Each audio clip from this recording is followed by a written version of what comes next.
Auto ಚಾಲಕರಿಗೆ ಸಿಹಿ ಸುದ್ದಿ. ಎಲ್ಪಿಜಿ ದರ ಬರೋಬ್ಬರಿ 10 ರೂಪಾಯಿ ಇಳಿಕೆ. ನಮಸ್ಕಾರ, ಬಸವ ಟೈಮ್ಸ್ಗೆ ಸ್ವಾಗತ. ನಾನು ಬಸವಚೇತನ್. ನಿರಂತರ ಎಲ್ಪಿಜಿ ದರ ಏರಿಕೆಯಿಂದ ಕಂಗಾಲಾಗಿದ್ದ ಆಟೋ ಚಾಲಕರಿಗೆ ಕೊನೆಗೂ ದೊಡ್ಡ ನಿರಾಳ ಸಿಕ್ಕಂತಾಗಿದೆ. ಪ್ರಮುಖ ಇಂಧನ ವಿತರಕ ಸಂಸ್ಥೆಯಾದ ಟೋಲ್ ಗ್ಯಾಸ್ ತನ್ನ ಬಂಕ್ಗಳಲ್ಲಿ ಆಟೋ ಎಲ್ಪಿಜಿ ದರವನ್ನು ಪ್ರತಿ ಲೀಟರ್ಗೆ ಭರ್ಜರಿ 10 ರೂಪಾಯಿಗಳಷ್ಟು ಕಡಿತಗೊಳಿಸಿದೆ.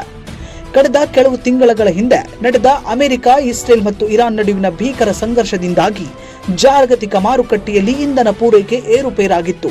ಇದರ ನೇರ ಪರಿಣಾಮವಾಗಿ ಆಟೋ ಎಲ್ಪಿಜಿ ದರವು ಸಾರ್ವಕಾಲಿಕ ದಾಖಲೆಯ ಬರೋಬ್ಬರಿ 100 ರೂಪಾಯಿಗಳ ಗಡಿಯನ್ನು ದಾಟಿತ್ತು. ಇದು ದೈನಂದಿನ ಜೀವನಕ್ಕಾಗಿ ಆಟೋ ಬಾಡಿಗೆಯನ್ನು ನಂಬಿಕೊಂಡಿದ್ದ ಲಕ್ಷಾಂತರ ಚಾಲಕರ ಜೇಬಿಗೆ ಕತ್ತರಿ ಹಾಕಿತ್ತು. ಈಗ ಜಾಗತಿಕ ಪರಿಸ್ಥಿತಿ ತಿಳಿಯಾಗುತ್ತಿದ್ದಂತೆ ಇತ್ತೀಚೆಗಷ್ಟೇ ಹಂತವಾಗಿ 95 ರೂಪಾಯಿಗಳಿಗೆ ಇಳಿಕೆಯಾಗಿದ್ದ ದರ ಇದೀಗ ಮತ್ತೊಂದು ದೊಡ್ಡ ಕುಸಿತ ಕಂಡಿದೆ. ಪ್ರಸ್ತುತ 95 ರೂಪಾಯಿಗಳಿಂದ ನೇರವಾಗಿ 85 ರೂಪಾಯಿಗಳಿಗೆ ಇಳಿಕೆ ಕಂಡಿದೆ. ಅಂತಾರಾಷ್ಟ್ರೀಯ ಮಟ್ಟದಲ್ಲಿ ಎಲ್ಪಿಜಿ ಸರಬರಾಜು ಮತ್ತು ಪೂರೈಕೆ ವ್ಯವಸ್ಥೆ ಸುಧಾರಿಸುವುದು ಹಾಗೂ ಮಾರುಕಟ್ಟೆಯಲ್ಲಿ ಇಂಧನ ಲಭ್ಯತೆ ಹೆಚ್ಚಾಗಿರುವುದೇ ಈ ಬೆಲೆ ಇಳಿಕೆಗೆ ಮುಖ್ಯ ಕಾರಣ ಎಂದು ತಜ್ಞರು ತಿಳಿಸಿದ್ದಾರೆ.